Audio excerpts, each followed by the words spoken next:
அருமை ரட்சகரமாக இருக்கிற இயேசு கிறிஸ்துவின் ஈடு இணையில்லாத நாமத்தினாலே இந்த கால வேளையிலே தேவனுடைய வார்த்தையை கேட்க வந்திருக்கிற உங்கள் யாவரையும் வாழ்த்துகிறேன், வரவேற்கிறேன். அன்புக்குரியவர்களே, நாம் தொடர்ச்சியாக அன்பும் மன்னிப்பும் என்கின்ற தொடர் போதனையை தியானித்து கொண்டு வருகிறோம்.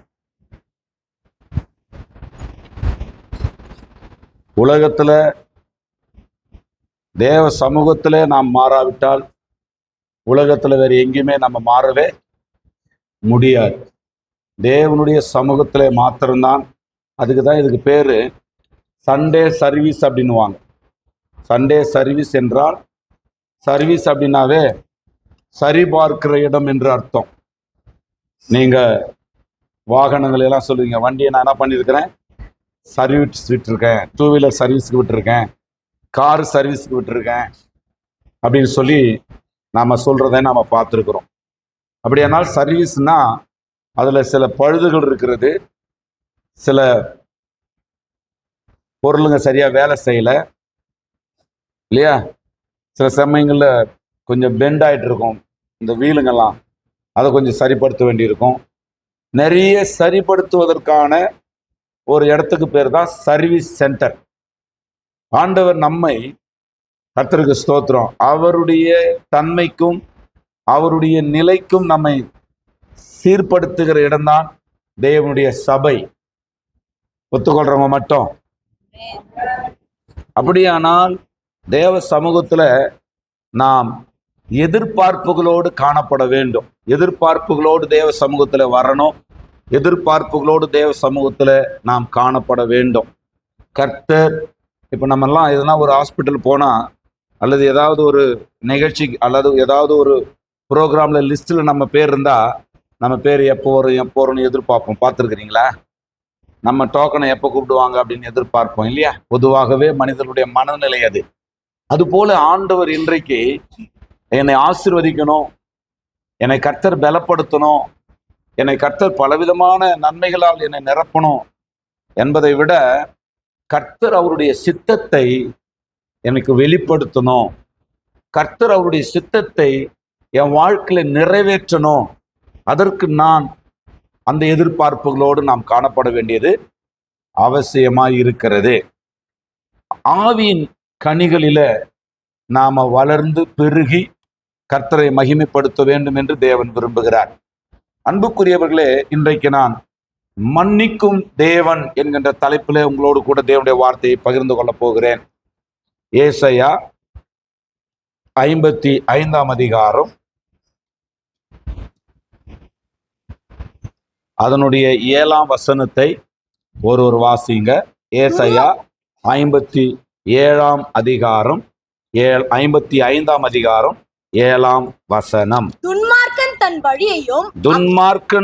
வழியையும் அக்கிரமக்காரன் தன் நினைவுகளையும் விட்டு கர்த்தரிடத்தில் திரும்ப கடவன். அவர் அவன் மேல் மனதுருகுவார். நம்முடைய தேவனிடத்திற்கே திரும்ப கடவன்.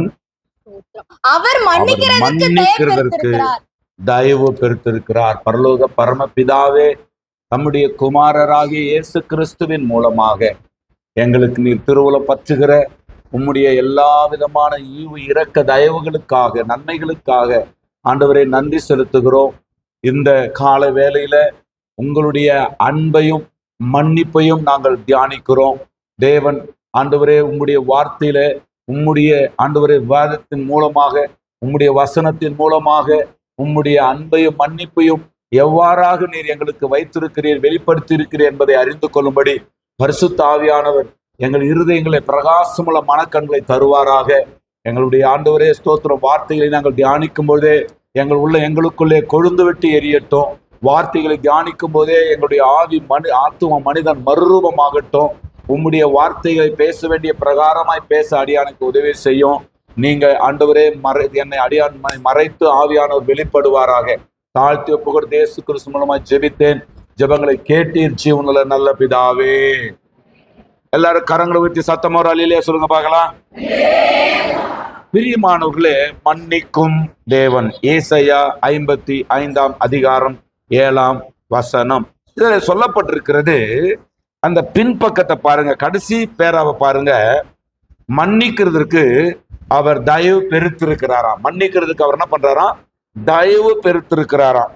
தயவு என்றால் என்ன அப்படின்னு சொன்னா, தண்டிக்கப்பட வேண்டிய ஒரு நபரை தண்டிப்பதற்கு ஏற்ற ஒரு காரியத்தை செய்த ஒரு நபரை தண்டிக்காமல் அவரை மன்னித்து விடுவதற்கு பேருதான் தயவு. தேவனுடைய மனநிலை நான் தியானித்த பொழுது, ஆண்டவரே நீங்க யாரையாவது தண்டிக்க விரும்புவீங்களா?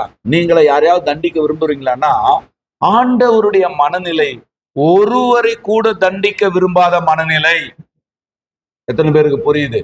தேவன் யாரையுமே தண்டிக்க விரும்புவதில்லை. மாறாக அவர் எல்லோரையும் மன்னிக்க விரும்புகிறார். பக்கத்தில் இருக்கிறவங்க கையை பிடிச்சு சொல்லுங்க, தேவன். சந்தோஷமா சொல்லுங்க, தேவன் யாரையுமே தண்டிக்க விரும்பல, மாறாக எல்லோரையுமே மன்னிக்க விரும்புகிறார். இந்த ஏசாயா 55:7 ஆங்கிலத்தில் எப்படி இருக்குது? God will abundantly pardon அப்படின்னு இருக்குது. அதுக்கு சரியான ஒரு மொழிபெயர்ப்பை நாம பார்த்தோம் அப்படின்னா, God will abundantly pardon அப்படின்ற அந்த வேர்டுக்கான சரியான இன்னொரு மொழிபெயர்ப்பு எப்படி இருக்குது? திரும்ப திரும்ப மன்னிப்பாராம். எவ்வளவு நல்ல ஆண்டவர் இல்ல? ஆனா நான் காலையில் அதை எழுதும் பொழுது, திரும்ப திரும்ப மன்னிக்க அவர் தயார், ஆனா திரும்ப திரும்ப சிலுவையில் அவரை அடையறதுக்கு நாம தயாரா இருக்கக்கூடாது. ஹலோ, இருக்கிறீங்களா? என்ன புரியுதா? இப்போ மறுபடியும் கையை பிடிங்க. திரும்ப திரும்ப அவர் நம்மளை மன்னிக்கிறதுக்கு அவர் தயாரு. திரும்ப திரும்ப நம்மை மன்னிக்க தேவன் தயாரு. அதாவது கண்ணை பார்த்து பேசுனா, ஒருத்தர் கையை பிடிச்சுக்கின்னு கீழே பாக்குறீங்க, ஒண்ணு பூமியை பாக்குறீங்களா, வானத்தை பாக்குறீங்க, ஆளை பார்த்து பேசுங்க. திரும்ப திரும்ப மன்னிக்கிறதுக்கு அவர் தயாரு,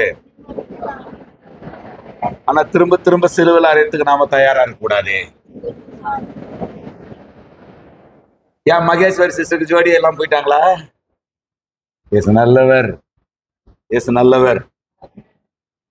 தார் அந்த வார்த்தைக்கு 2 அர்த்தங்கள் சொல்லப்பட்டிருந்தது டாக்ஸ் பைபிள்ல. தாராளமாக மன்னிப்பாராம், திரும்ப திரும்ப மன்னிப்பாராம். அவர் மன்னிக்கிறதற்கு தயை பெருத்திருக்கிறார் என்கின்ற அந்த வார்த்தைக்கு God will abundantly pardon, அதனுடைய சரியான அர்த்தம் என்ன? அவர் திரும்ப திரும்ப மன்னிக்கிறவர், தாராளமாய் மன்னிக்கிறவர். ஆண்டவர் பழைய ஏற்பாட்டுல ஆண்டவர் மன்னித்த 3, இன்னைக்கு மன்னிக்கிற தேவன். நம்ம ஒண்ணு புரிஞ்சுக்கணும், தேவன் நம்மளை மன்னிப்பார் போல இருக்குது, நல்லது. ஆனா நாம என்ன செய்யணும்னு அவர் சொல்லி வச்சிருக்கிறாருன்றதே நாம தியானிக்கணும். நான் உங்களில் அன்பா இருக்கிறேன், நல்லது. நீங்கள் ஒருவர் அன்பா இருங்கன்றாரு, அது ரொம்ப முக்கியம். நான் உங்க மேல அன்பா இருக்கிறது எவ்வளவு முக்கியமோ, அது போல நீங்கள் ஒருவர் எப்படி இருங்க? அன்பா இருங்கள். நீங்கள் ஒருவர் அன்பா இருந்தால், நல்லா புரிந்து கொள்ளணும், இந்த உலகத்தை எதனால ஜெயிக்கலாம் தெரியுங்களா? இந்த உலகத்தை எதால் ஜெயிக்கலாம் தெரியுமா? The world most powerful weapon எது தெரியுமா? மகாத்மா காந்தி ஐயா கிட்ட, அதாவது மவுண்ட் பேட்டன் பிரபு கிட்ட ஒரு பத்திரிகையாளர் கேட்கிறார், ஐயா, சில 100 ஆண்டுகளாக, சில 10 ஆண்டுகளாக இந்தியாவை நீங்க என்ன பண்றீங்க? ஆளுகை செய்து கொண்டிருந்தீங்க. எவ்வளோ பேர் சுதந்திரத்துக்காக போராடினாங்க, பல விதமான ஆயுதங்களை ஏந்தி போராடினாங்க. அவங்களுக்கெல்லாம் சுதந்திரத்தை கொடுக்காது நீங்கள் இந்த மகாத்மா காந்திக்கு ஏன் சுதந்திரத்தை கொடுத்தீங்க? அவர்கிட்ட ஏன் அந்த சுதந்திரத்தை கொடுத்தீங்க அப்படின்னு. அப்போ மவுண்ட் பேட்டன் பிரபு சொல்றாரு, எங்கள் இடத்துல இருக்கிற ஆயுதத்தை விட மிக பலமான ஒரு ஆயுதத்தை காந்தி எடுத்து விட்டார், ஆகவே நாங்கள் அவருக்கு சுதந்திரத்தை கொடுத்து விட்டோம் அப்படின்றார். பத்திரிகையாளர்லாம் மொழிகிறான். அவன் 100 வருஷத்துக்கு முன்னாடி துப்பாக்கி கண்டுபிடிச்சா நம்ம ஆளுங்களுக்கு துப்பாக்கி 100 வருஷத்துக்கு அப்புறமா தான் தெரியும். அப்படி இருக்கும்போது எல்லாவற்றிலும் மிக சிறந்த அபாயகரமான ஆயுதங்களை வைத்திருக்கிற உங்களை விட சிறந்த ஆயுதத்தை என்ன இந்த காந்தியடிகள் எடுத்து விட்டார் என்று பத்திரிகையாளர் கேட்கிறாரு. அப்புறம் சொல்றாரு, அன்பு, அன்பு இல்லையா? உலகின் மிக சக்தி வாய்ந்த ஆயுதம் அன்பு. பிரியமானவர்களே,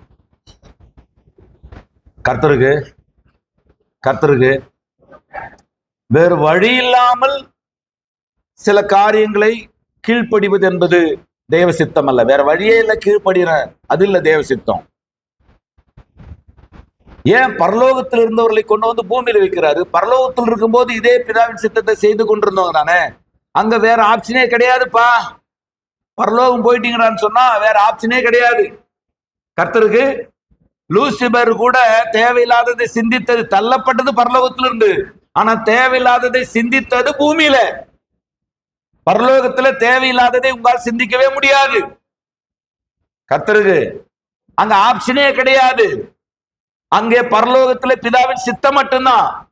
அதனாலதான் ஆண்டவர் பாக்குறாரு, நீ உண்மையா நான் நேசிக்கிறியா இல்லையான்றத பரலோகத்துல இருந்து தெரிஞ்சுக்க விரும்பல, உனக்கு விரும்புற இடத்துல வச்சு நீ என்ன விரும்புறியான்னு தெரிஞ்சுக்க விரும்பினாரு. நம்ம விரும்புகிற நம்முடைய விருப்பங்கள் நிறைவேறுகிற, நாம விரும்புகிறதை நிறைவேற்றுகிற இடத்திலே வைத்து தேவன் அவருடைய காரியங்களை தெரிந்து கொள்ள விரும்பினார். ஆகவே பூமியில நம்மளை வச்சிருக்கிறாரு. கர்த்தர் நல்லவர், கர்த்தர் நல்லவர். கர்த்தர் நல்லவர்ன்றதுக்கு ஆமேன்னு சொல்றவங்களுக்கெல்லாம் நாத்திகாம் நல்ல கரிசோர் கிடைக்கும். எள்ளுன்னு சொன்னா சாம்பார் சாதம் தான். கர்த்தருக்கு சரி. அன்புக்குரியவர்களே, நல்லா கவனிங்க. ஆண்டவர் மன்னிக்கிறதற்கு தயை பெருத்திருக்கிறார் என்பதை வேதம் மறுபடியும் நமக்கு பதிவு செய்கிறது. மன்னிப்பது என்பது ஆவியின் கனிகளில பிரதானமானது. நம்முடைய பதிவுகள் எல்லாம் தயவு செய்து நீங்க அதை தியானிக்கணும். அது பதிவு, ஐயா வசனமே இல்லையா, ரெஃபரன்ஸ் போட்டு தானே பதிவுல போடுறோம், தோத்துறோம். ஆவியின் கனிகளில் முதலிடத்தில் இருப்பது அன்பு. அன்பின் மிகப்பெரிய வெளிப்பாடு என்ன? அன்பின் மிகப்பெரிய ரெவலேஷன், அன்பின் மிகப்பெரிய வெளிப்பாடு மன்னிப்பு. நல்லா புரிந்து கொள்ளுங்க. மன்னிக்கப்படுவதும் மன்னிப்பதும் தான் அன்பின் வெளிப்பாடு. ஆகவேதான் மனிதனை மன்னிக்க விரும்பாத ஒரு நபர் தேவனிடம் மன்னிப்பு கேட்கும் தகுதியை இழந்து போகிறார். மனிதர்களை மன்னிக்க விரும்பாத ஒரு நபர் தேவனிடம் மன்னிப்பு கேட்கிற தகுதியை இழந்து போகிறார். நல்லா புரிந்து கொள்ளணும். சரி, தேவன் பழைய ஏற்பாட்டு காலத்துல, அடுத்த வாரத்துல புதிய ஏற்பாட்டுல மன்னிக்கப்பட்ட 3 காரியங்களை தியானிக்க போகிறோம். இன்னைக்கு பழைய ஏற்பாட்டு காலத்துல மன்னிக்கப்பட்ட 3 காரியங்களை தியானிக்க போகிறோம். அதுக்கு அப்புறம் வாரத்துல நீங்கள் ஒருவரை ஒருவர், ஆண்டவர் உங்களை ஒருத்தர் நீங்க மன்னிக்கிறத பத்தி தியானிக்க போகிறோம். எத்தனை பேருக்கு புரியுது? கர்த்தருக்கு 30 வருஷமா நான் அந்த சிஸ்டர் கூட பேசுறது இல்ல அப்படின்னு இன்னொரு சிஸ்டர் சொல்லுது.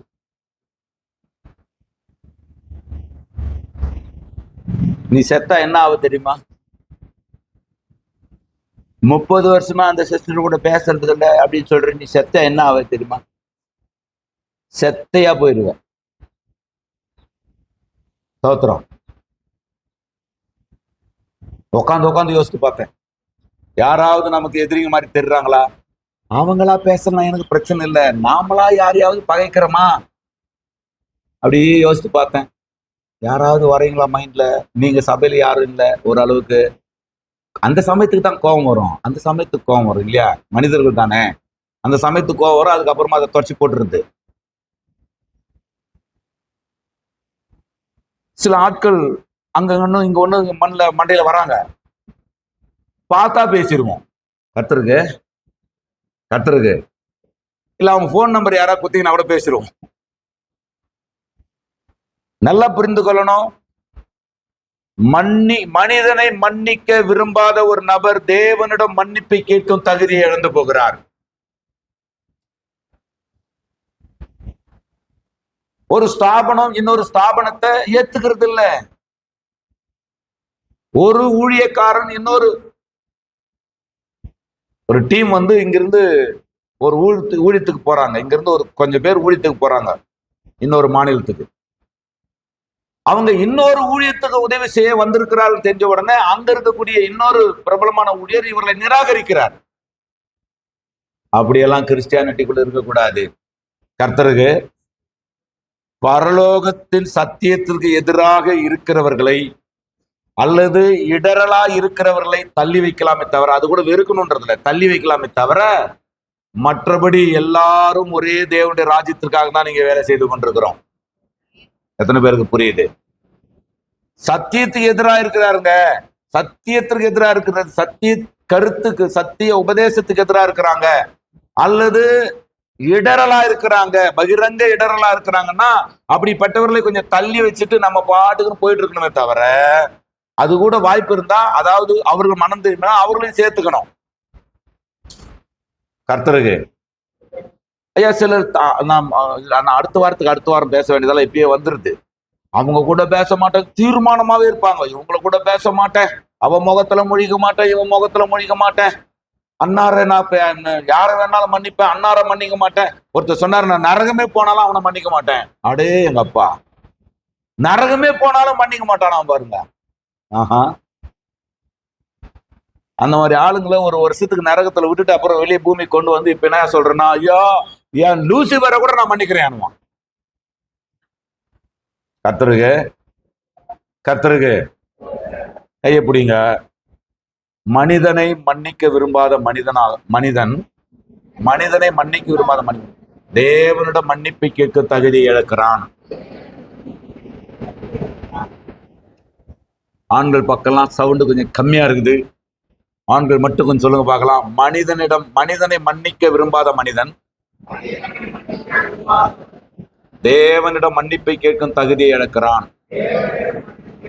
சரி, இத 3வது வாரத்துக்கு அப்புறம், இந்த 2 வாரத்துக்கு அப்புறமா 3வது வாரத்துல இதை பத்தி பேசுவோம். இப்ப நாம ஆண்டவர் மனிதனை மன்னித்த விதங்களை குறித்து நான் உங்களோடு கூட பகிர்ந்து கொள்ள விரும்புகிறேன். என்னாகம புஸ்தகம், முதல்ல ஒரு சம்பவத்தை உங்களுக்கு நான் சொல்றேன். என்னாகம புஸ்தகம், கர்த்தருக்கு ஸ்தோத்திரம், 14வது அதிகாரம் 20வது வசனத்தை நாம் ஒரு வாசிக்கலாம். என்னாகம புஸ்தகம் 14வது அதிகாரம் 20வது வசனம். அப்பொழுது கர்த்தர் உன் வார்த்தையின்படியே மன்னித்தேன். கர்த்தர் ஆண்டவர் மோசே கிட்ட சொல்றாரு, கர்த்தர் மோசேயை பார்த்து சொல்றாரு, உன் வார்த்தையின்படியே நான் மன்னித்தேன். இந்த சம்பவத்துக்கு பின்னாடி இருக்கக்கூடிய அந்த வேதாகமத்தின் அந்த பகுதிக்கு நான் உங்களை அழைத்து கொண்டு வர விரும்புகிறேன். அன்புக்குரியவர்களே, 13ஆம் அதிகாரத்துல 1வது 2வது வசனங்களை, என்னாகம 13:1-2 கர்த்தர் மோசேயை நோக்கி, நான் இஸ்ரவேல் புத்திரருக்கு கொடுக்கும் கானான் தேசத்தை சுற்றி பார்ப்பதற்கு நீ மனிதரை அனுப்பு, ஒவ்வொரு பிதாக்களின் கோத்திரத்திலும் ஒவ்வொரு பிரபுவாகிய புருஷனை அனுப்ப வேண்டும் என்றார். அன்புக்குரியவர்களே, ஆண்டவர் நல்லா புரிந்து கொள்ளணும். இந்த என்னாகமும் 14ஆம் சேட்டை பண்ணீங்கன்னா தூக்கி வெளியே போட்டுருவேன். புரியுதா? தள்ளி உக்காரு. கையில பைபிள் எங்க? உன்னதாண்டா, உன் கையில பைபிள் எங்க? பைபிளை பாரு. அவன் கேட்ட கையில் நோண்டிட்டு இருந்தான்னு அர்த்தம். கர்த்தருக்கு சத்தமா சொல்லு. சரி, அப்ப கவனிங்க அன்புக்குரியவர்களை, கவனிங்க. இந்த வேதாகம பின்னணித்து நீங்க பாத்தீங்கன்னா, மோசே கிட்ட என்னாகம 14:20 கர்த்தர் சொல்றாரு, உன் வார்த்தையின்படியே நான் மன்னித்தேன் என்று சொல்லுகிறார். இஸ்ரவேல் மக்களை மன்னித்தேன் என்று சொல்லுகிறார். என்ன அதுக்கு பின்னாடி நடந்த சம்பவம் அப்படின்னு பாத்தீங்கன்னா, இந்த கானான் தேசத்துக்கு நேராக எகிப்திலிருந்து விடுதலையாக்கப்பட்டு கானான் தேசத்துக்கு நேராக இந்த இஸ்ரவேல் மக்கள் வழிநடத்தப்பட்டு கொண்டிருக்கிற சூழ்நிலையில அவர்கள் கானானுக்கு கிட்ட வந்த பிற்பாடு ஆண்டவர் மோசேயை பார்த்து சொல்லுகிறார், நீ கோத்திரத்துக்கு ஒருவன் வீதமாக 12 கோத்திரத்துக்கு 12 ஆட்களை தெரிந்தெடுத்து கானான் தேசத்தை போய் வேவு பார்த்து வர சொல்லு. போய் சுற்றி பார்த்து வர சொல்லு. இந்த மக்கள் அங்கே குடியேறுவதற்கு என்னெல்லாம் சூழ்நிலைகள் இருக்குது, என்னெல்லாம் தடைகள் இருக்குது, எப்படியெல்லாம் பாசிபிள் இருக்குது, என்னெல்லாம் நெகட்டிவ் இருக்குது என்பதை பார்த்து வருவதற்காக ஆண்டவர் அங்கே மோசேயிட்ட சொல்லுகிறார். மோசே கோத்திரத்துக்கு 12 பேரை தெரிந்தெடுத்து, ஒவ்வொரு கோத்திரத்துக்கும் ஒரு ஆறை தேர்ந்தெடுத்து கானான் தேசத்தை போய் வேவு பார்த்துட்டு வர்றதுக்கு, சுத்தி பார்த்துட்டு வர்றதுக்கு சொல்றாரு. இவங்க போனாங்களா?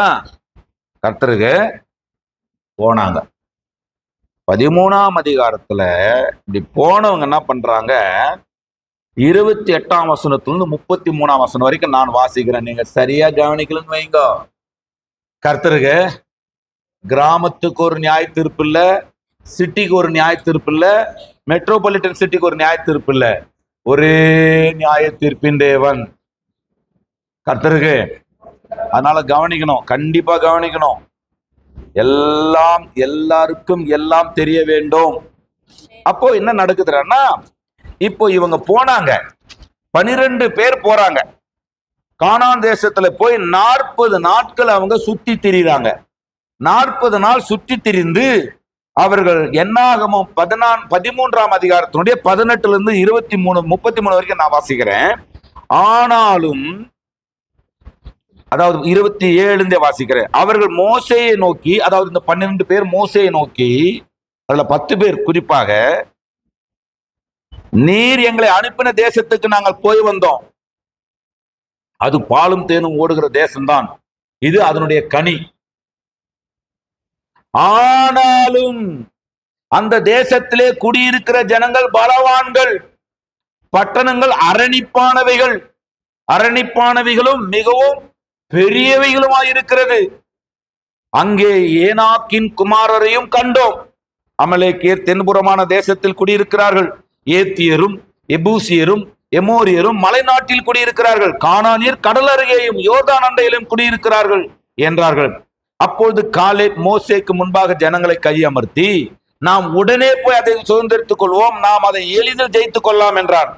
அவனோடு கூட போய் வந்த மனிதரோ, நாம் போய் அந்த ஜனங்களோடு எதிர்க்க நம்மாலே கூடாது, அவர்கள் நம்மை பார்க்கலாம் பலவான்கள் என்றார்கள். நாங்கள் போய் சுற்றி பார்த்து வந்த அந்த தேசம் தன் குடிகளை பட்சிக்கிற தேசம். நாங்கள் அதிலே கண்ட ஜனங்கள் எல்லாரும் மிகவும் பெரிய ஆட்கள். அங்கே ராட்சத பிறவியான ஏனாக்கின் குமாரராகிய ராட்சதரையும் கண்டோம். நாங்கள் எங்கள் பார்வைக்கு வெட்டுக்கிளிகளை போல் இருந்தோம், அவர்கள் பார்வைக்கும் அப்படியே இருந்தோம் என்று சொல்லி, இப்படி இஸ்ரவேல் புத்திரருக்குள்ளே தாங்கள் சுற்றி பார்த்து வந்த தேசத்தை குறித்து எல்லாரும் சொல்லுங்க, துர்ச்செய்தியை பரப்ப செய்தார்கள். நல்லா புரிந்து கொள்ளணும். இந்த 12 பேரும் 40 நாள் போய் கானான் தேசத்தை சுற்றி பார்த்து வந்து மோசே கிட்ட அந்த தேசத்தை குறித்து ஒரு ஸ்டேட்மெண்ட் கொடுக்குறாங்க. எப்பா, நீ சொன்னது எங்களுக்கு அந்த தேசம் பாலம் தேனும் ஓடுற தேசம் தான், ஆனா அந்த தேசத்தை நம்மளால சுதந்திரிக்க முடியாது, அந்த தேசத்துக்குள்ள நம்மளால நுழைய முடியாது. அந்த தேசத்தில் இருக்கிறவங்களாம் பெரிய பெரிய ஆட்கள், ராட்சதர்கள், பெரிய பெரிய உருவ அமைப்பை கொண்டவர்கள், பலவான்கள், யுத்த வீரர்கள், அவர்கள் பொருளாதாரத்திலே மேன்மை பெற்றிருக்கிறார்கள், பயங்கரமா இருக்கிறாங்க பாக்குறதுக்கு. நாங்க எப்படி இருந்தோம் அவங்களுக்கு முன்னாடி? வெட்டுக்கிளி மாதிரி இருந்தோம். அவங்கள பார்க்க அவங்க எல்லாம் பெரிய பெரிய 9 அடி 10 அடி உருவத்தில் இருக்கிறான், நாங்களாம் வெட்டுக்கிளி மாதிரி இருக்கிறோம், குருவி மாதிரி இருக்கிறோம் அவங்களுக்கு முன்னாடி. அதெல்லாம் வாய்ப்பே கிடையாது.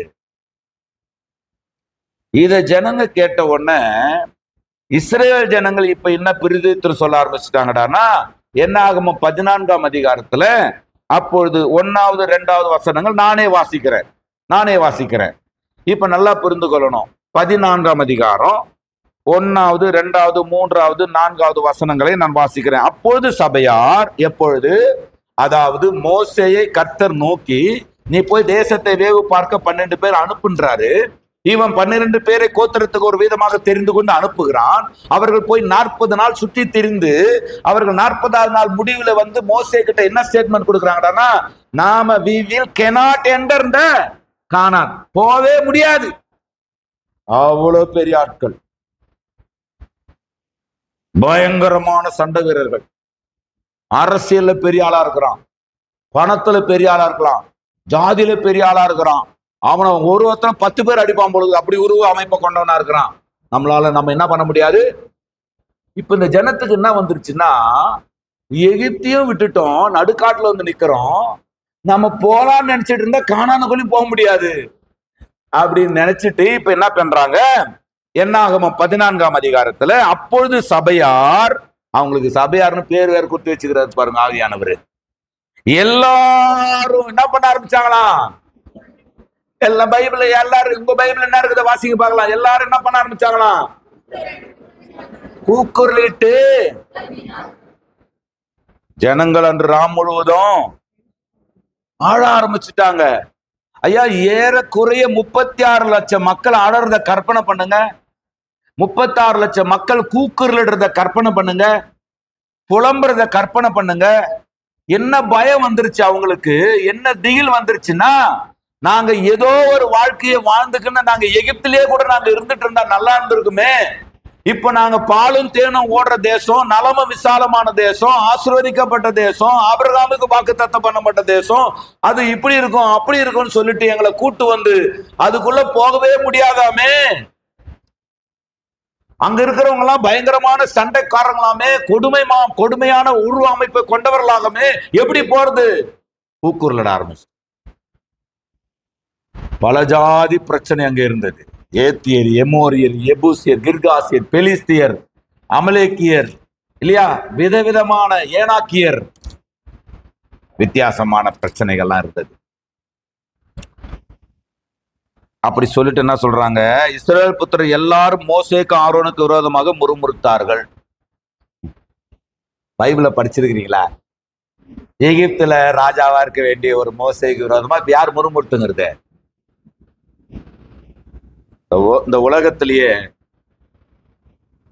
100 நாட்டை ஆள்வதை விட ஒரு மனிதனுடைய ஆத்துமாவை ஆள்வது ரொம்ப கஷ்டம். எத்தனை பேருக்கு புரியுது? 100 நாட்டை ஆளுகை செய்வதை விட தான் விரும்புகிறபடி வாழ வேண்டும் நினைக்கிற ஒரு மனுஷனுடைய ஆத்துமாவை தேவன் விரும்புகிறபடி மாற்றுகிற அந்த வேலை இருக்குது, அது ரொம்ப கஷ்டம். அப்படியானால் மோசேயும் ஆரோனும் என்னமோ போயிட்டு தாஜ் ஹோட்டல்ல ரூம் போட்டு தங்குற மாதிரியும், இவங்களை மட்டும் ஏதோ வனாந்தரத்துல வேற வழி இல்லாம விட்டுட்ட மாதிரியும் அவங்க நினைப்பு. ஐயா, எந்த அம்பு முன்னாடி வந்து உன்னை குத்துமோ அந்த அம்பு உனக்கு குத்துறதுக்கு முன்னாடி நிக்கிறவன் தான் தேவ மனிதன். எந்த படகு கவிழும் என்று ஐயரே மடிந்து போகிறோம் என்று சொல்லுகிறீர்களோ, அந்த படகு உடையிற இடத்துலதான் நம்முடைய ஆண்டவர் தலையை வைத்து படுத்திருந்தார். நன்றாய் புரிந்து கொள்ளணும். மோசேக்கும் ஆரோனுக்கு விரோதமாக முறுமுறுத்தார்கள். சபையார் எல்லாரும் அவர்களை நோக்கி, எகிப்து தேசத்திலே செத்து போன நலமாய் இருக்கும், நாங்க எகிப்திலேயே செத்திருந்தா நல்லா இருந்திருக்கும், இந்த வனாந்தரத்திலே நாங்கள் செத்தாலும் நலம், நாங்கள் பட்டயத்தால் மடியும் படிக்கும், எங்கள் பெஞ்சாதிகளும் பிள்ளைகளை கொள்ளையாக படிக்கும், கர்த்தர் எங்களை இந்த தேசத்துக்கு கொண்டு வந்தது என்ன, எகிப்துக்கு திரும்பி போகிறதே எங்களுக்கு உத்தமம் அல்லவோ என்றார்கள். அப்புறம் ஒரு கூட்டம் இருந்தது பாரு, அது ரொம்ப அறிவாளிகள் இருப்பாங்க எப்பவுமே, அவங்க ரொம்ப எக்ஸ்ட்ரீமா சிந்திக்கிறவங்க இருப்பாங்க, எல்லா இடத்துலயும் இருப்பாங்க. நாம் ஒரு தலைவனை ஏற்படுத்தி கொண்டு எகிப்துக்கு திரும்பி போவோம் வாருங்கள் என்று ஒருவரோடுவர் மோசேக்கும் ஆரோனுக்கு விரோதமா முறுமுறுக்கல, மோசேயும் ஆரோனையும் சேவை செய்யறதுக்கு அனுப்பின தேவனுக்கு விரோதமா முறுமுறுத்து இருக்கிறாங்க. ஐயா, மோசேக்கும் ஆரோனுக்கு விரோதமாக எழுப்பி நிற்கிறதாக மக்கள் சில நேரங்கள்ல நினைக்கிறாங்க. நல்லா புரிந்து கொள்ளணும். மோசேக்கும் ஆரோனுக்கு விரோதமாக அல்ல, மோசேயையும் ஆரோனையும் இந்த ஊழியத்திற்காக அழைத்த ஆண்டவருக்கு விரோதமாக எழுப்பி நின்றார்கள். ஆகவேதான் ஆண்டவர் அவங்கள பார்த்து சொல்றாரு, நல்லா பார்த்துங்க, 14, 11, 12 வாசிக்கிறேன், 10 வாசிக்கிறேன். அப்பொழுது அவர்கள் மேல் கல்லெறிய வேண்டும் என்று, எவர்கள் மேல? சபையார் மேல இல்ல, மோசே மேலையும் ஆரோன் மேலையும் கல்லெறிய வேண்டும் என்று ஜனங்கள் ஒரு முடிவு எடுக்கிறாங்க. சார், நாங்க இங்க வந்தது தப்பு, நாங்க எகிப்திலே இருந்திருக்கலாம், நாங்க எகிப்துக்கு போறதுக்கு ஒரு தலைவனை நாங்க ரெடி பண்றோம். இதெல்லாம் யாருக்கு கோபத்தை உண்டாக்குது? மோசேக்கும் ஆரோனுக்கும் கோபத்தை உண்டாக்குச்சோ இல்லையோ தெரியல, தேவனுக்கு பயங்கரமான எரிச்சலை உண்டாக்குது. அப்பொழுது அவர்கள் மேல் கல்லெறிய வேண்டும் என்று சபையார் எல்லாரும் சொன்னார்கள். உடனே கர்த்தருடைய மகிமை ஆசரிப்பு கூடாரத்தில் இஸ்ரவேல் புத்தர் எல்லாருக்கும் முன்பாக காணப்பட்டது. கர்த்தர் மோசேயை நோக்கி, எதுவரைக்கும் இந்த ஜனங்கள் எனக்கு கோபம் உண்டாக்குவார்கள், தங்களுக்குள்ளே நான் காட்டின சகல அடையாளங்களையும் அவர்கள் கண்டும் எதுவரைக்கும் என்னை விசுவாசியாது இருப்பார்கள். 12 நல்லா கவனிங்க. நான் அவர்களை கொள்ளை நோயினால் வாதித்து சுதந்திரத்துக்கு புறம்பாக்கி போட்டு அவர்களை பார்க்கல உன்னை பெரிதும் பலத்ததுமான ஜாதியாக்குவேன் என்றார். ஆண்டவருக்கு பயங்கரமா கோபம் வந்துருச்சு. சத்தியம் புரியுதுங்களா? ஆண்டவர் இஸ்ரவேல் தேசத்து மக்களை, அதாவது கானான்ல போய் வேறு பார்க்க சொன்னாரு. மோசே 12 பேர் அனுப்புறாரு. அவங்க போய் 10 பேர் துர்ச்செய்தியை பரப்பி மக்களை கலங்கடிக்கிறாங்க. மக்கள் கலங்கின பிற்பாடு மக்கள் மோசேக்கும் ஊழியக்காரனாகிய மோசேக்கு ஆரோனுக்கு விரோதமாக எழும்பி அவர்களுக்கு மனமடியும்படி, அவர்களை கொல்லும்படி, அவர்களை கல்லெறிந்து கொள்ளும்படி அவர்கள் முடிவெடுக்கிறாங்க. கர்த்தர் சொல்றாரு, எது வரைக்கும் எனக்கு கோபத்தை உண்டாக்குவாங்க? ஒரே ஒரு வாதை தான், மொத்த பேரையும் காலி பண்ணிடுறேன், உன்னை நான் பெரிய ஆள் ஆக்குறேன். மோசே 13ஆம் வசனத்துல மோசே கர்த்தரை நோக்கி, கர்த்தருக்கு கோபம் வந்துச்சுதான். ஆனா 13ஆம் அதிகாரம் 14ஆம் அதிகாரம் 13ஆம் வசனத்தை பாருங்க. மோசே கர்த்தரை நோக்கி, எகிப்தியர் இதை கேட்பார்களே,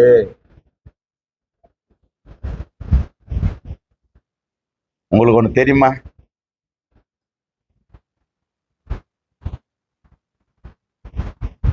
மனிதர்கள் சொல்லுகிறதையும் கேட்டு மதிக்கிற நல்ல தெய்வம்.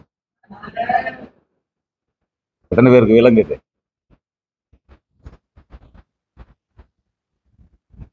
அதனாலதான் 20ல உன் வார்த்தையின்படி அவர்களை மன்னித்தேன். சிறுவேலர்கள் பார்த்து மோசே கல்லெறிய ஜனங்களை பார்த்து கொல்லணும்னு 2 வசனத்துக்கு முன்னாடி பிளான் போட்டாங்கயா. ஆண்டவர் பாக்குறாரு, நீயே அவங்கள மன்னிக்கிறடா, நானும் மன்னிக்கிறேன்டா. எத்தனை பேருக்கு விளங்குது?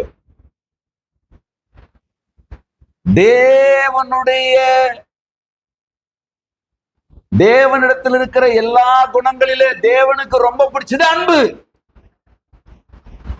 அன்பினுடைய முதல் கனி மன்னிப்பு. புரிஞ்சவங்க மட்டும். அதைத்தான் மறுபடியும் சொல்லுகிறேன், மன்னிக்கிறதற்கு அவர் தயை பெருத்திருக்கிறார். God will abundantly pardon. அவர் திரும்ப திரும்ப மன்னிக்கிறதற்கு தயை பெருத்திருக்கிறார். தன்னுடைய குமாரனை கொடுத்தும் அவருடைய குமாரனை நிராகரித்த பிற்பாடும் மறுபடியும் அவர்களுக்கு வாய்ப்பை கொடுத்து குமாரனை ஏற்றுக்கொள்ள வைத்து அவர்களை பரலோகத்திலே சேர்த்து கொள்ளுகிற நல்ல தெய்வம்.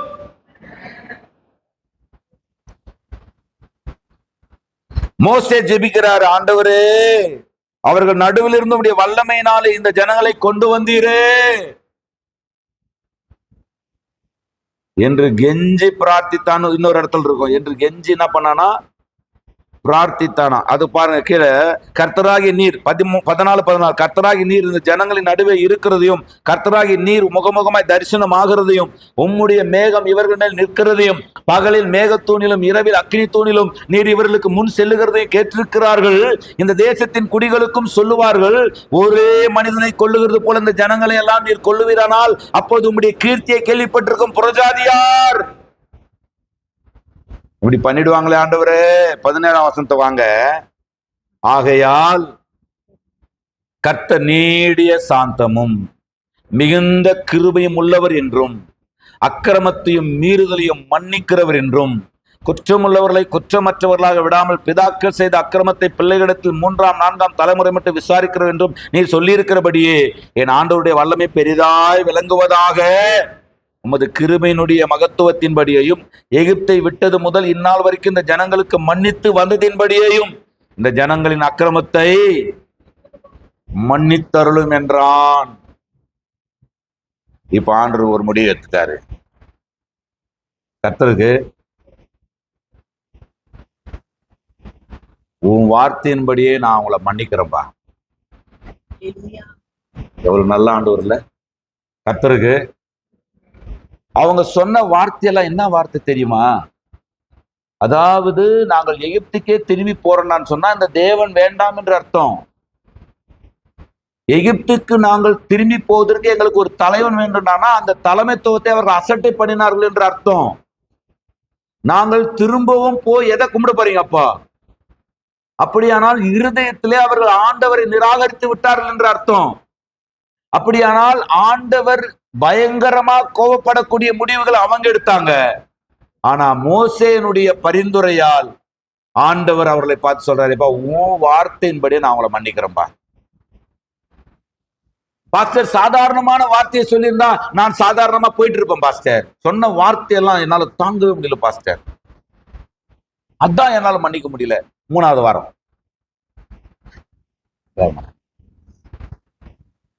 இந்த கொக்கியெல்லாம் 3வது வாரத்து கொக்கி. இப்ப அவர் நம்மளை மன்னிக்கிறதுக்கு எவ்வளவு தயவு பெருத்திருக்கிறார் கர்த்தருக்கு. நீங்க யோசித்து பாருங்க, யாராவது நீங்க 40 வருஷம் நீங்க பாதுகாத்த ஒரு மனுஷன், பராமரித்த ஒரு குடும்பம், அவங்களுக்கு மேக ஸ்தம்பம் கொடுத்து, அக்னி ஸ்தம்பம் கொடுத்து, வானத்து மன்னாவை கொடுத்து, பாதரட்சை கிழிந்து போகாம, பழைதாகாம, வஸ்திரம் கிழிந்து போகாம, அவங்களுக்கு கண்மலை தேனை கொடுத்து, கண்மலை தண்ணீரை கொடுத்து, அவர்களுக்கு எல்லா நன்மை செய்து 40வது வருஷத்தின் முடிவுல என்ன செஞ்சிட்டாரு அப்படின்னா, நீங்க அவங்க மேல உங்களுக்கு என்ன வரும்? நீங்க ஒரு நன்மை செய்து விட்டு அவங்க திருப்பி ஒரு நன்மை செய்யலனாவே நமக்கு கோபம் வந்துடும். 40 வருஷமாக பலத்த கையினால் ஓங்கிய பயத்தினாலும் எகிப்திலிருந்து விடுதலையாக்கப்பட்ட ஜனங்கள் எத்தனை முறை சோறப்பட்டு தெரியுமா? நானு சிஸ்டர் எத்தனை முறை நான் காணிக்க கொடுத்தேன் தெரியுமா? எத்தனை முறை நான் டீ போட்டு கொடுத்தேன் தெரியுமா? எத்தனை முறை நான் பிஸ்கெட் கொடுத்தேன் தெரியுமா? இப்படி ஒரு வார்த்தை சொல்லிட்டாருங்க.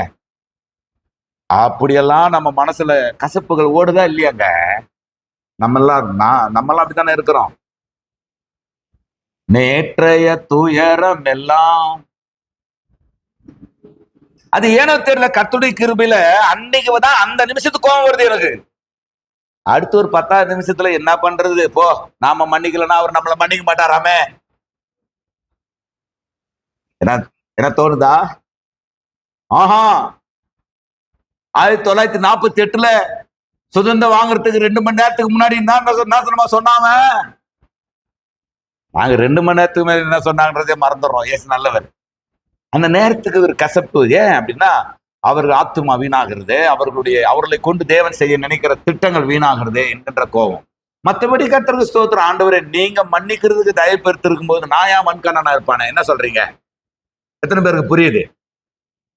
ஐயா, ஒருத்தருக்கு ஒருத்தர் கர்த்தருக்கு ஸ்தோத்திரம். 3வது சனிக்கிழமை அது கொஞ்சம் டீப்பா பேசுவோம். இன்னைக்கு நம்ம ஆண்டவர் மன்னிக்கிறத பத்தி பேசுவோம். இப்ப யாத்திராகமம் 34:9 கூட வாசிங்களேன் ஒரு முறை. யாத்திராகமம் 34:9 வாசிங்களேன்.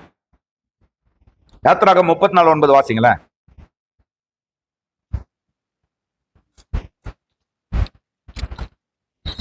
ஆண்டவரே, உம்முடைய கண்களில் எனக்கு கிருபை கிடைத்ததானால்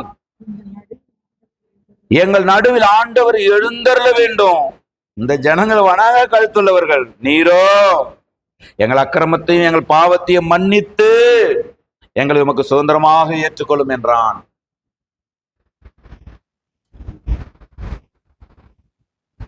பாவங்கள் அனைத்தும் மன்னித்தீரே, நோய்களை சுகமாக்கினே. தெரிஞ்சவங்க எல்லாம் சேர்ந்து வாய் திறந்து, பாவங்கள் அனைத்தும் மன்னித்தீரே, அல்லேலூயா, நோய்களை குணமாக்கினே. எனது ஜீவனை அழிவில் நின்று, எனது ஜீவனை அழிவில் நின்று காத்து ரட்சித்தீரே. தெரிஞ்சவங்களா பாடலாம் சொன்னனே, காத்து ரட்சித்தீரே. கர்த்தர் நல்லவர். அன்புக்குரியவர்களே, முதலாவதாக இஸ்ரேல் மக்கள் தேவனுக்கு விரோதமாகவும் தேவனால் அனுப்பப்பட்ட மோசே ஆரோன் என்கின்ற தேவனுடைய ஊழியக்காரர்களுக்கு விரோதமாகவும் எழும்பி மரணத்துக்கு ஏதுவாக முறுமுறுத்த, மரணத்துக்கு ஏதுவாக எடுத்த பொல்லாத தீர்மானங்களை ஆண்டவர் மோசேயின் ஜெபத்தை கேட்டு மன்னிக்கிறதை நாம் பார்க்கிறோம். இரண்டாவதாக நியாயாதிபதிகளின் புஸ்தகம் 16வது அதிகாரம் 16வது வசனம். நியாயாதிபதிகளின் புஸ்தகம் 16வது அதிகாரம் 16வது வசனம். இப்படி அவனை தினம் தினம் தன் வார்த்தைகளினாலே நெருக்கி அலட்டி கொண்டிருக்கிறதினால் சாகத்தக்கதாய் அவன் ஆத்துமா விசனப்பட்டு, 17 வாசித்துறேன், தன் இருதயத்தை எல்லாம் அவளுக்கு வெளிப்படுத்தி, சவரகன் கத்தி என் தலையின் மேல் படவில்லை, நான் என் தாயின் கர்ப்பத்தில் பிறந்தது முதல் தேவனுக்கென்று நசரேயனானவன், என் தலை சிரைக்கப்பட்டால் என் பலம் என்னை விட்டு போம், அதனாலே நான் பலட்சியமாகி மற்ற எல்லா மனுஷரைப் போல் ஆவேன் என்று அவளிடத்தில் சொன்னான். அவன் தன் இருதயத்தை எல்லாம் தனக்கு வெளிப்படுத்தினதை தெளிலால் கண்டபோது, இஸ்ரேல் மக்களை வழிநடத்துவதற்காக ஆண்டவர் தெரிந்து கொண்ட அடுத்த ஒரு டீம் என்னடா, நியாயாதிபதிகள். நல்லா கவனிக்கணும். இந்த நியாயாதிபதிகளில மிக பிரபலமானவர் இந்த சிம்சோன். சிம்சோனை போல ஒரு பராக்கிரமசாலியை நீங்கள் உலகத்துல வேதாகமத்துல மட்டும் எங்கேயுமே பார்க்க முடியாது. அவனுடைய வீர தீர செயல்களை எல்லாம் நீங்கள் வேதத்துல படிச்சீங்கன்னா, ஒரு கழுதை தாடை எலும்பு எடுத்து 1000 பேரை பெலிஸ்தர்ல கொண்டு இருக்கிறான். நரிகளை கட்டி, நரிகளுடைய வாளை ஒன்றோடு ஒன்றை கட்டி எதிரிகளுடைய வெள்ளாண்மையை நாசப்படுத்தி இருக்கிறான். புதிதாக கட்டுகிற கயிறை எல்லாம் சாதாரணமாக அறுத்து விட்டு எழும்புகிறவன். மிகப்பெரிய வாசக்கால்களையும் கதவுகளையும் அப்படியே சாதாரண தோல் மேல தூக்கிட்டு போறவன். சிங்கங்களின் வாயை கிழித்து அதை கொன்றவன். பெலிஸ்தர்களுக்கு இவனை பார்த்தா எப்படி, கோலியாத்தை பார்த்தா ஒரு காலத்துல வந்துட்டு, இந்த ஒரு கட்டத்துல கோலியாத்தை பார்த்தா இந்த இஸ்ரவேலர் மக்களுக்கெல்லாம் பிதிருவாங்களோ, பயப்படுவாங்களோ, அது போல இந்த சிம்சோனை கண்டாலே பெலிஸ்தர்களுக்கு ஒரு பயம். எப்படி அடிப்பான், எப்படி சாகடிப்பானே தெரியாது. இப்போ மிக பராக்கிரமசாலி ஆகிய அந்த சிம்சோன்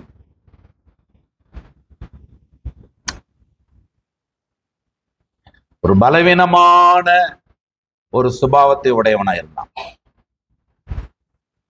ஆவிக்குரிய வாழ்க்கையில நன்றாக புரிந்து கொள்ளணும். பல பகுதிகளில நம்ம பலமா இருப்போம். பலமா இருக்கிற பகுதிகளிலே சாத்தான் கையை வைக்கவே மாட்டான். வாலி பிள்ளைங்களே எல்லாம் இருக்கிறீங்களா? எதுல நீங்க பலவீனமா இருக்கிறீங்களோ அந்த பலவீனமான பகுதியிலே வந்து உங்களுடைய பலத்தை கெடுப்பது சாத்தானின் தந்திரம்.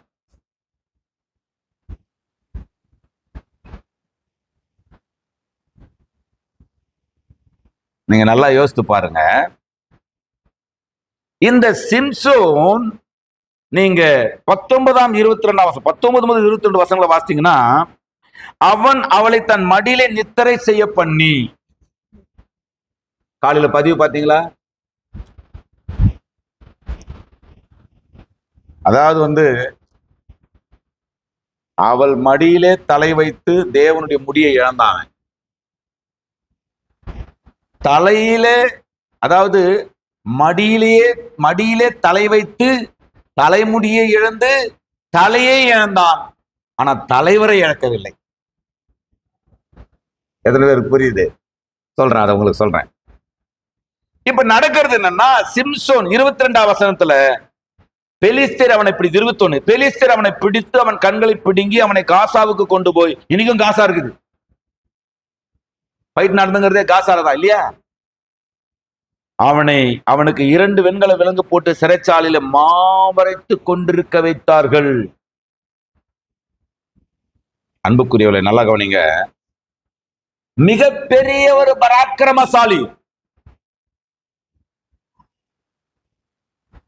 ஆனா தெலிலால் என்கின்ற ஒரு பெண் மீது அவன் ஆசை வைத்து அவனுடைய பதவிகளை இழந்து விட்டான், அவனுடைய அபிஷேகத்தை இழந்து விட்டான், அவனுக்கு மேலிருந்த வல்லமையை இழந்து விட்டான், அவன் மேலிருந்த நம்பிக்கையை இழந்து விட்டான்.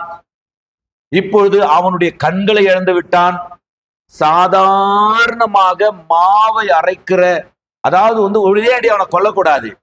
அதாவது இந்த பெலிஸ்தேர்களுக்கு என்னடான்னா, அவனை சித்திரவதைப்படுத்தணும், அவமானப்படுத்தணும்.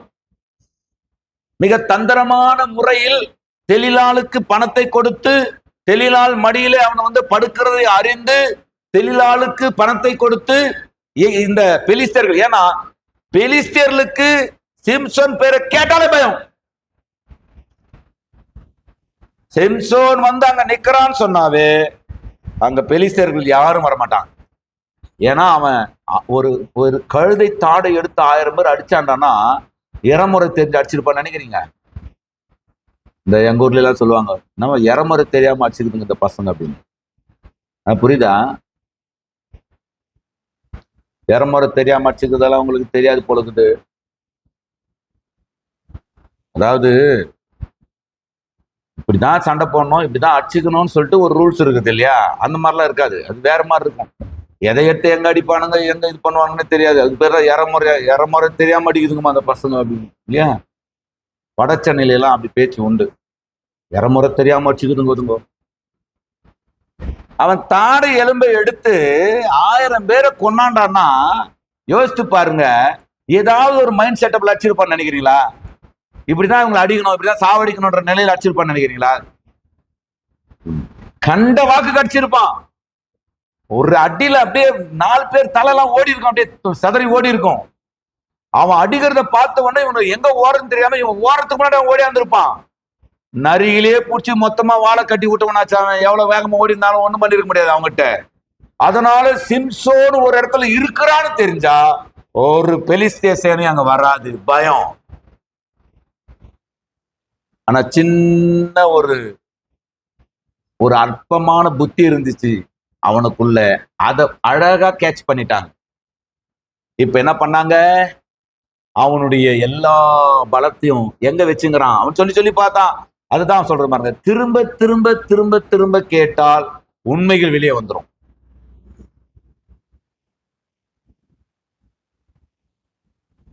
திரும்ப திரும்ப திரும்ப ஒரு விஷயத்தை செய்தால் உள்ள இருக்கிற அபிஷேகம் வெளியே போயிடும்.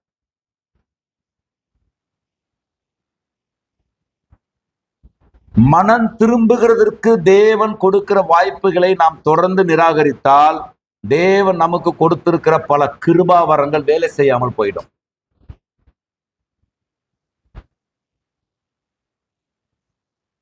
அபிஷேகம் பெறணும்னு ஆசைப்படுறவங்களா அல்லேலூயா சொல்லுங்க பார்க்கலாம். அந்நிய பாஷை அடையாளத்தோடு பரிசுத்தாவின் வரத்தை நான் பெறணும்னு விரும்புறவங்களா சத்தம் உயர்த்து. 3 நாளைக்கு செல்போனை சுவிட்ச் ஆஃப் பண்ணு, 3 நாள் உபவாசம் போட்டு ஜெபம் பண்ணு, 3ஆவது நாள் முடியல நீ அந்நிய பாஷை பேசலன்னா என்கிட்ட வந்து கேளு.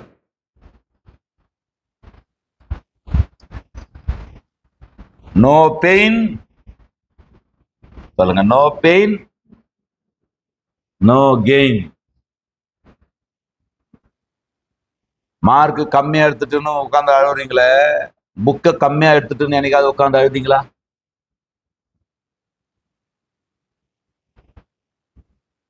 படிக்கிறதுல இருக்கிற படிக்கிறத பாருங்க, படிக்கிறது ஒரு சுகம்.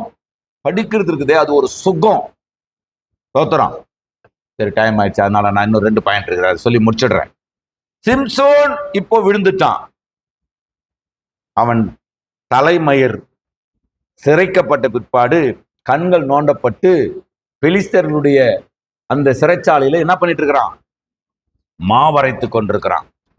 இப்போ சிம்சோன் ஆண்டவர்கிட்ட மன்னிப்பு கேட்கிறான். 16ஆம் அதிகாரத்துல 28 முதல் 30 வரைக்கும் நான் வாசிக்கிறேன். அப்போது சிம்சோன் கர்த்தரை நோக்கி கூப்பிட்டான். அல்லேலூயா சொல்லுங்க, சத்தமா சொல்லுங்க வாலிபர்களே.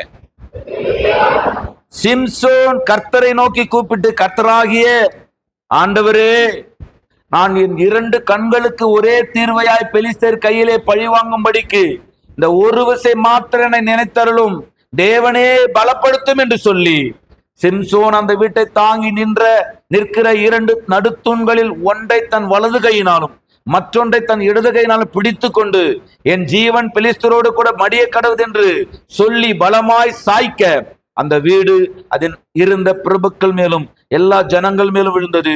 இவ்விதமாய் அவன் உயிரோடு இருக்கையில் அவனால் கொல்லப்பட்டவர்களை பார்க்கலும் அவன் சாகும் போது அவனால் கொல்லப்பட்டவர்கள் அதிகமாய் இருந்தார்கள். ஆண்டவர் இப்ப என்ன பண்றாரு, இவ்வளோ பெரிய அபிஷேகத்தை உன்னை நம்பி நான் கொடுத்திருந்தனே, இவ்வளோ பெரிய ரட்சிப்பை நான் உனக்கிட்ட கொடுத்து கட்டளிட்டு இருந்தனே, இவ்வளோ பெரிய ஒரு இஸ்ரவேலின் நியாயாதிபதியாக்கி உன்னை வைத்திருந்தேனே, அட பாய் தெளிநாளின் மடியிலே படுத்த அபிஷேகத்தை இழந்துட்டியே, உன்னுடைய கண்களை இழந்துட்டியே, உன்னுடைய வீரத்தை இழந்துட்டியே, உன்னுடைய பொறுப்பை இழந்துட்டியே என்று அவன் அப்படி தள்ளில்ல. மறுபடியுமாக அவன் தலையில முடிய முழக்க வச்சாரு, கரங்களை உயர்த்தி. அவர் மன்னிக்கிறதுக்கு தயை பெருத்திருக்கிறவர். அவன் முடி மறுபடியும் முளைக்க வச்சு, நீங்களா யோசித்து பாருங்க, அவர் நம்ம செய்த தவறுக்கு, அவர் நம்முடைய பாவத்துக்கு தக்கதாக நமக்கு நீதியை செய்யணும்னு சொன்னா எத்தனையோ பேர் அடக்கமாகி காணாம போயிருந்திருப்போம். உலகத்துல யாருக்குமே தெரியாது நீதிமானா நாம் இருக்கலாம், ஆனா நம்முடைய எல்லா வண்டவாளமும் அவருக்கு தெரியும். என்ன சொல்றீங்க, ஆமாவா இல்லையா? ஆனாலும் ஆண்டவர் நம்மை அவர் அழிவுக்கு ஒப்புக்கொடாமல் நம்மை பாதுகாத்து வச்சிருக்கிறார்னு சொன்னா அவர் நம்முடைய பாவங்களை விட அதிகமாய் நம்மை நேசிக்கிறார், நம்மை மன்னிக்கிறதுக்காக தயை பெருத்திருக்கிறார். மனிதர்களை தண்டிக்க விரும்பாத மன்னிக்க விரும்புகிற நல்ல தெய்வம். கரங்களை உயர்த்தி ஒரு அல்லேலூயா சொல்லுங்க பார்க்கலாம். அப்படியானால் இப்போ என்ன நடக்குது, ஆண்டவர் சிம்சோனுடைய ஜெபத்தை கேட்டார் என்றால் அர்த்தம் மன்னிக்கப்படுகிறவர்கள் ஜெபம்தான் கேட்கப்படும். அவன் ஜெபம் கேட்கப்பட்டது என்றால் அவன் மன்னிக்கப்பட்டான். அதனாலதான் எபிரேயர் 11ஆம் அதிகாரத்துல 32ஆம் வசனம் இப்படி சொல்லுகிறது. எபிரேயர் 11:32 பாருங்க. கர்த்தருக்கு ஸ்தோத்திரம், ஆமென். பின்னும் நான் என்ன சொல்லுவேன், கிதியோன், பாராக், சிம்சோன், கரங்களை உயர்த்தி. நீங்க மன்னிக்கப்பட்டதுனால்தான் உங்க ஜெபங்கள் கேட்கப்படுகிறது. மன்னிக்கப்பட்டதுனால்தான் உங்களுடைய புஸ்தகத்துல ஜீவ புஸ்தகம் உங்க பேர் இன்னும் கிறுக்கப்படாமல் இருக்கிறது. சத்தமா சொல்லலடான்னு சொன்னா கிறுக்கப்பட்டுரும், ஜாக்கிரதையா இருங்க. சொல்லுங்க பார்க்கலாம், கரங்களை உயர்த்தி. இப்போ மன்னிக்கிறதுக்கு என் ஆண்டவர் தயவு பெருத்திருக்கிறார். கர்த்தர் நல்லவர். கடைசியாக ஒரு மன்னிப்பை குறித்து, முதலாவது அவர் இஸ்ரேல் மக்களை மன்னித்ததை பார்த்தோம், இரண்டாவது அவர் சிம்சோனை மன்னித்ததை பார்த்தோம், மூன்றாவதாக சங்கீதம் 25:18 நாம் ஒரு வாசிக்கலாம். சங்கீதம் 25:18 நம்ம வாசித்தோம்னு சொன்னா, சங்கீதம் என் துன்பத்தையும் என் துன்பத்தையும் என் வருத்தத்தையும் பார்த்து என் பாவங்களை எல்லாம் மன்னித்தருளும். அன்புக்குரியவர்களே, தாவீதினுடைய சங்கீதம் இது. சங்கீதம் தாவீதின் சங்கீதம். இந்த சங்கீதத்துல தாவீது சொல்றான், ஆண்டவரே கர்த்தருக்கு ஸ்தோத்திரம். நல்லா புரிந்து கொள்ளணும், ஒரு பரிசுத்தவான், ஆமென், ஸ்தோத்திரம், அநேக உலக ஆசீர்வாதங்கள், ஒருவேளை உலக பொறுப்புகள், உலக நன்மைகள், உலகத்தின் சில ஸ்தோத்திர பொறுப்புகள், சில அதிகாரங்கள் நமக்கு சொந்தமாகலாம். நல்ல கவனிங்க. ஒருவேளை நமக்கு ஒரு நல்ல வருமானங்கள் கிடைச்சிடலாம், ஒருவேளை நமக்கு சமாதானமான ஒரு குடும்பம் அமைஞ்சிடலாம், ஒருவேளை உலகத்துல ஏதோ ஒரு சில அதிகார மக்கள் நமக்கு சொந்த பந்தங்களா மாறிடலாம்.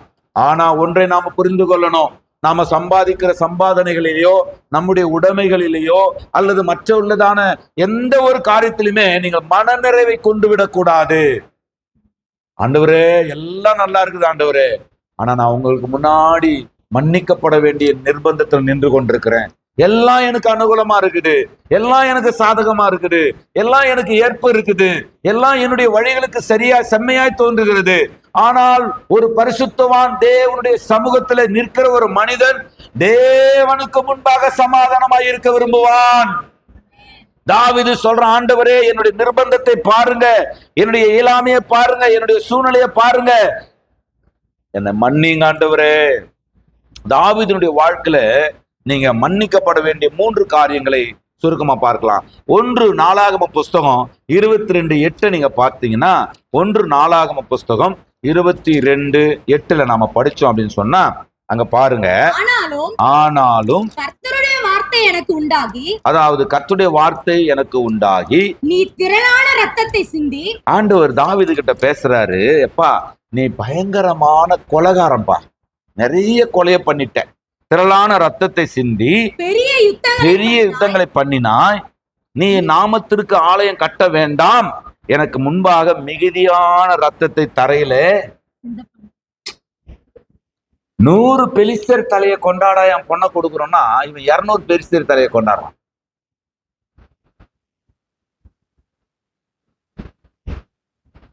அப்படி கொலவெறி பிடித்தவன். 1 நாளாகமம் 22ஆம் அதிகாரம் 8ஆம் வசனம்.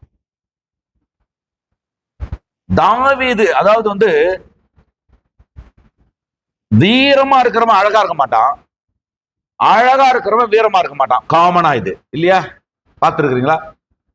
நல்ல உடம்பு கட்டு மஸ்தா இருக்கும், அவன் மூஞ்ச பார்த்தியானா அவனுக்கு நல்லா இருக்காது, அவ்வளவா நல்லா இருக்காது. சிலவன் நல்லா பப்ளு மாசு மாதிரி இருப்பான், அழகா இருப்பான், அவனை பார்த்தீங்கன்னு சொன்னா சொப்பு டப்பா மாதிரி இருக்கும் அவன் உடம்பெல்லாம் இல்லையா? ஆனா ஒரே நேரத்துல அப்படியே முறுக்கும் ஏத்திக்கணும் அழகா இருக்கிறது இந்த தாவீது தான்.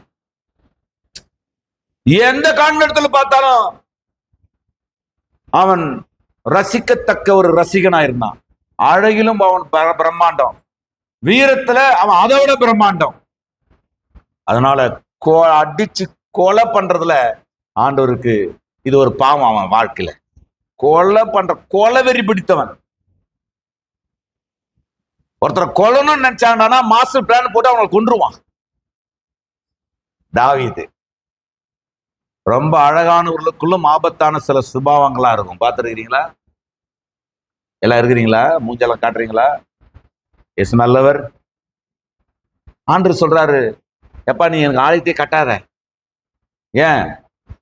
நான் சொல்றேன், நீ பயங்கரமான ரத்தம் சிந்திட்ட, எனக்கு முன்பாக மிகுதியான ரத்தத்தை நீ சிந்திச்சிருப்பா, எனக்கு அது பிரியமா இல்ல. கொடூரமான மனுஷன் நீ, கொலகாரன் நீ. சரி, இது மட்டுமா? 2 சாமுவேலின் புஸ்தகத்துல 24ஆம் அதிகாரம் 1ஆம் வசனத்துக்கு வாங்க. 2 சாமுவேலின் புஸ்தகம் 24ஆம் அதிகாரம் 1ஆம் வசனம். 2 சாமுவேல் 24. கர்த்தருடைய கோபம் திரும்ப இஸ்ரவேலின் மேல் மூண்டது. இஸ்ரவேல் யூதா என்பவர்களை இலக்கம் பார் என்று அவர்களுக்கு விரோதமாய் சொல்லுகிறதுக்கு தாவீது ஏவப்பட்டான். யாரால ஏவப்பட்டான்னு 1 நாளாகமம் 21:1 சொல்லுது. 1 நாளாகமம் 21:1 வாசித்தீங்கன்னா, 1 நாளாகமம் 24:1 வாசித்தீங்கன்னா யாரால ஏவப்பட்டானா? தோத்திரம் 21:1 நாளாகமம் 21:1 சாத்தான் இஸ்ரவேலுக்கு விரோதமாக எழுப்பி இஸ்ரவேலை தொகையிடுவதற்கு தாவீதை ஏவிட்டது. ஆராதனை ஆராதனை அப்படின்னு ஆராதனை வேறங்க. யாரு? அல்லேலூயா ஏற்றமாய் தோன்றும். ஆராதிச்சா அண்ணா, ஐயோ ஆராதனை வீரனவன், அழகனவன், ஆராதனை வீரனவன். இருக்கிறீங்களா? இப்ப அந்த ஆராதனை வீரனுக்குள்ள இருந்த அவனுடைய ஆவிக்குள்ள யாருடைய ஆவி கனெக்ட் ஆகுது? சாத்தான் அவனை ஏவிச்சான். இருக்கிறீங்களா? இஸ்ரவேலை தொகையிடுவதற்கு சாத்தானால் தாவீது ஏவப்பட்டானா? ஆனா தாவீது எப்பொழுதும் கர்த்தரை முன்பாக வைத்திருக்கிறவன், கர்த்தரை எக்காலத்திலும் துதிக்கிறவன், எப்பொழுதும் ஆண்டவருடைய பிரகாரங்களை வாஞ்சிக்கிறவன். ஆனா ஒரு சின்ன கேப்ல சாத்தான் உள்ள வந்துட்டான்.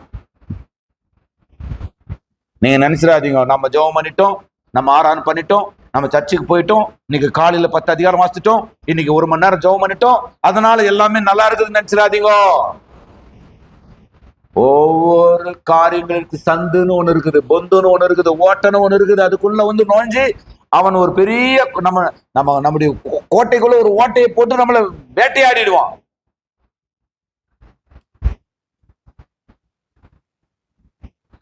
தாவீது ஏவினானா? சாத்தான் தாவீது ஏவினானா? இவன் இடம் கொடுத்தானா?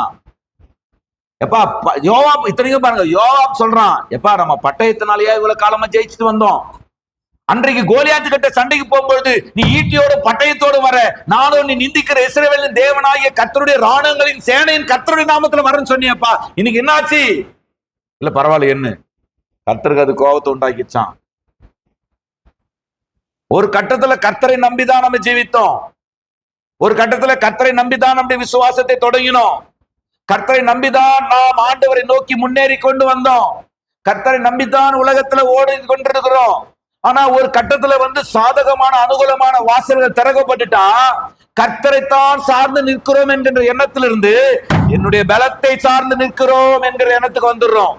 என்னுடைய பிள்ளைகளை சார்ந்து நிற்கிறேன், என்னுடைய வேலைகளை சார்ந்து நிற்கிறேன், என்னுடைய சொத்துக்களை சார்ந்து நிற்கிறேன், என்னுடைய அதிகாரங்களை சார்ந்து நிற்கிறேன், என்னுடைய ஜாதியை சார்ந்து நிற்கிறேன் என்கின்ற அந்த பிசாசின் புத்தி உள்ள வந்துருது.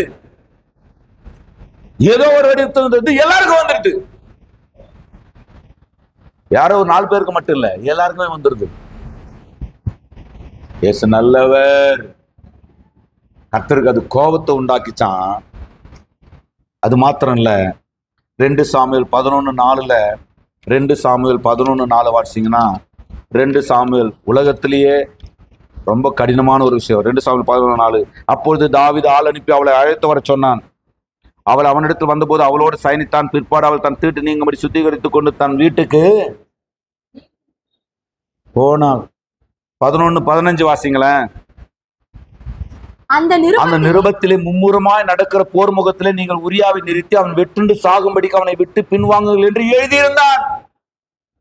முதலாவது தாவீது செய்த பெரும் பாவம் என்ன? கொலைகள். கொலை வெறி பிடித்தவன் தாவீது. இரண்டாவது தாவீதுடைய பாவம் என்ன? அவன் அக்கிரமக்காரன். தேவனுடைய காரியங்களை விட அதிகமாக தன்னுடைய பலத்தை நம்பிவிட்டான், தன்னுடைய இராணுவத்தை நம்பிவிட்டான், தன்னுடைய படைகளை, தன்னுடைய பொருளாதாரத்தை நம்பிவிட்டான். ஒரு கட்டத்துல அடுத்தபடியாக ஒரு காரியம் இருக்குது தாவீதுடைய வாழ்க்கையில. பத்சேபாள் என்று உரியாவின் மனைவியா இருந்த பத்சேபாளை அவன் கொண்டு வர சொல்லி அவளோடு சயனித்து அவளை தீட்டுப்படுத்தி அவளை கர்ப்பமாக்கி, இந்த கர்ப்பத்துக்கு யாரா காரணம்னா இவன் தாவீதுன்னு சொன்னா அசிங்கமா போயிடுவேன்னு சொல்லிட்டு அவன் வீட்டுக்காரனை வர வச்சு, அவன் வரமாட்டேன்னு சொல்றான். அவனை வாடான்னு சொல்லி வர வச்சு வீட்டுக்கு போடானா போக மாட்டேன்றான். யுத்தத்துல இருந்து வாடானாலும் வர மாட்டேன்றான், வீட்டுக்கு போறானாலும் போக மாட்டேன்றான். ஃபுல்லா குடிக்க வச்சான். எவ்வளவு குடிக்க வச்சாலும் அவன் வீட்டுக்கு போக மாட்டேன்றான். இதுக்கப்புறம் இவனை வேற ஒண்ணும் பண்ண முடியாது. மாஸ்டர் பிளான் ஒண்ணு போடுறான். அவங்கிட்டயே இந்த உலகத்திலேயே தான் சாக போகிற ஒரு லெட்டரை கொண்டு போன ஒரு அபாத்திரமான மனுஷன் அவன் தான். இருக்கிறீங்களா? கர்த்தர் நல்லவர். சண்டை நல்லா நடந்துற இடத்துல அவனை நிக்க வச்சு நீங்களா வந்துருங்க. Abuse and plan murder. கர்த்தர் பார்க்கறாரு. பயங்கரமான கோபம் இல்லையா? ஆண்டவருக்கு பயங்கரமான கோபம். ஆனா இவன் ஓடுறான், ஆண்டவர்கிட்ட ஓடுறான், ஆண்டவருடைய சமூகத்துக்கு ஓடுறான். 51ஆம் சங்கீதத்தை போய் வீட்டுல வாசிங்க. அவன் ஓடி போய் அழுகுறான், ஆண்டவரே. 51ஆம் சங்கீதத்துக்கு வாங்களேன், 1ஆம் வசனம் 2ஆம் வசனத்தை வாசிங்களேன்.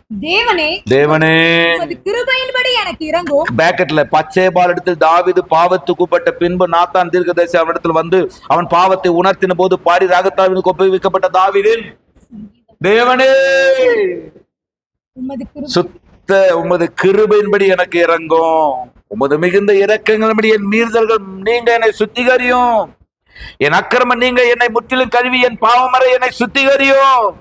என் மீறுதல்களை நான் அறிந்திருக்கிறேன். என் பாவம் எப்போது எனக்கு முன்பாக நிற்கிறது. தேவனின் ஒரு இருக்கிறதாக நான் பாவம் செய்து உமது கண்களுக்கு முன்பாக பொல்லாப்பலை நடப்பித்து நீர் பேசும்போது உம்முடைய நீதி விளங்கும், நீ நியாயம் தீர்க்கும் போது உம்முடைய பரிசுத்த விளங்கும். இதை அறிக்கையிடுகிறேன்.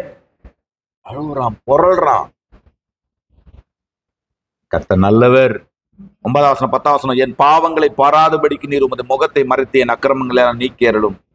தேவனே சுத்த இருதயத்தை நிலை சிருஷ்டி நிலைவரமான ஆவி என் உள்ளத்திலே புதுப்பியும். அது சமூகத்தை விட்டு என்னை தள்ளாமலும் உமது பரிசுத்தாவி என்னிடத்திலிருந்து எடுத்துக்கொள்ளாமலும் இரும். தாவீது கொலைகாரன் தான்.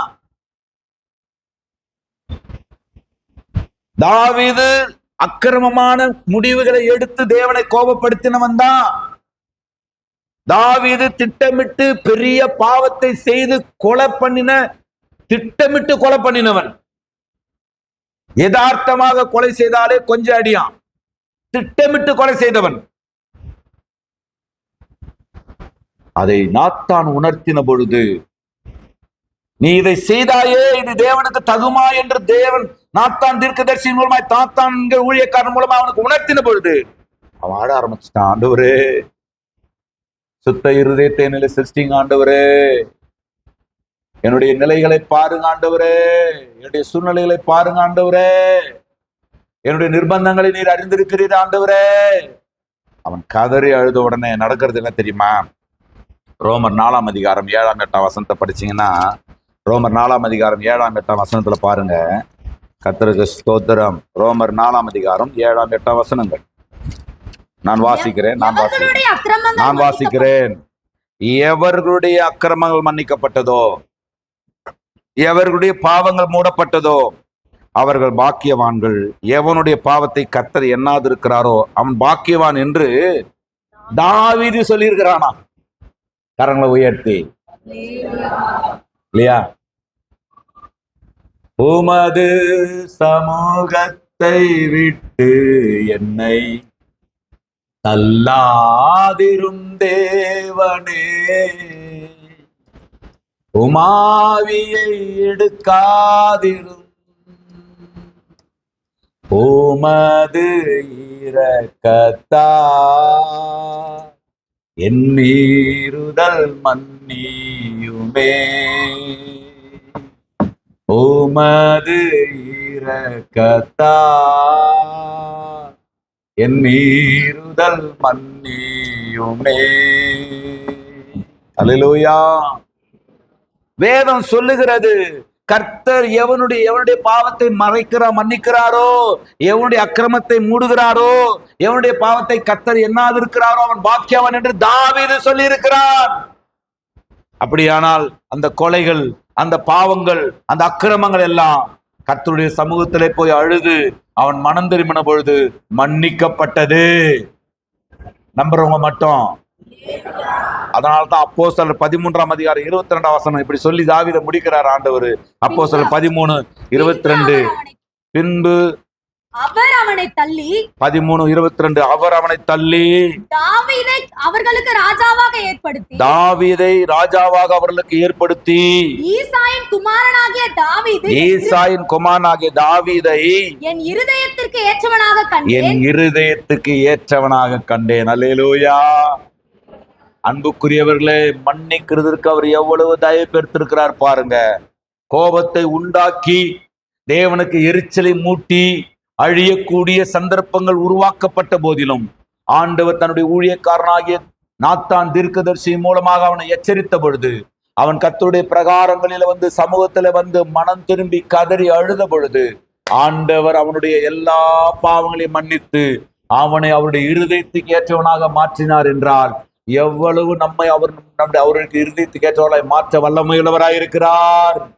இன்றைக்கு உணர்த்தப்படும் பொழுது, நீங்கள் தேவனுடைய ஊழியக்காரர்களால் சுட்டி காட்டப்படும் பொழுது, தேவன் தன்னுடைய ஊழியக்காரனுக்கு அவனுடைய பாவங்களை சுட்டி காட்டும் பொழுது, அல்லது தேவன் தன்னுடைய ஊழியக்காரன் மூலமாக சபையாகி உங்களுக்கு வார்த்தைகளை சுட்டி காட்டும் பொழுது, நீங்கள் மனதை கடினப்படுத்தாமல் தேவ சமூகத்திலே வந்து, கர்த்தாவே சுத்த இருதயத்தில் என்னை சிருஷ்டியும், நிலைவரமான ஆவியை என்னிலே புதுப்பியும், உம்முடைய சமாதானத்தால் உம்முடைய சமூகத்தின் சந்தோஷத்தால் என்னை நிரப்பும், உம்முடைய சமூகத்தை விட்டு என்னை தள்ளாதிரும் என்று அவருடைய இரக்கங்களுக்காய், கிருபைகளுக்காய், தயவுக்காய் நாம் மன்றாடுவோமானால் எல்லா பாவங்களையும் நீக்கி நம்மை சுத்திகரிப்பதற்கு குமாரனாகிய இயேசு கிறிஸ்துவின் ரத்தம் உண்மையும் நீதியும் உள்ளதாக இருக்கிறது.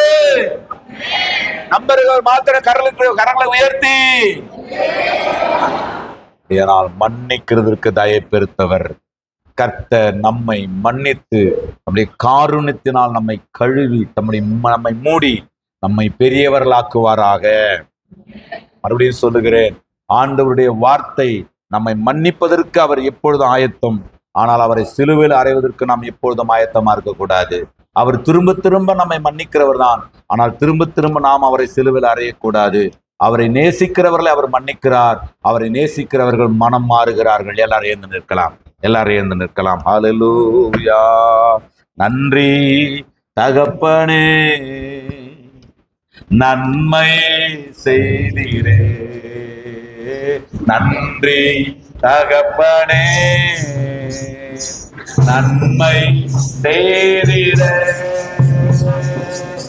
ஜீவன் தந்து நீ அன்பு கூட்டி பாவம் நீக்கிற அழுது ஜீவன் தந்து நீ அன்பு கூட்டி. எல்லாரும் பாடுங்க எல்லாரும். அல்லேலூயா.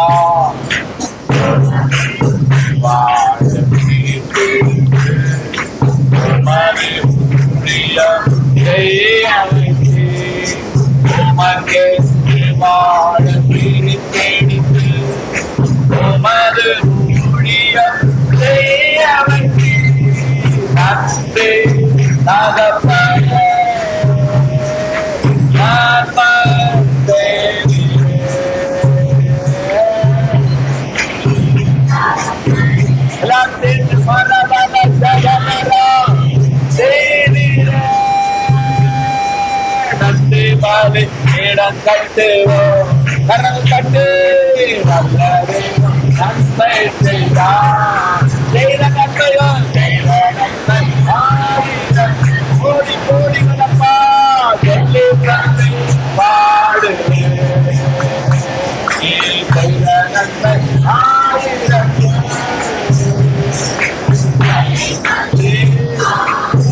நன்றி ராஜா நன்றி ராஜா நன்றி ராஜா நன்றி ராஜா நன்றி ராஜா நன்றி ராஜா நன்றி ராஜா நன்றி ராஜா.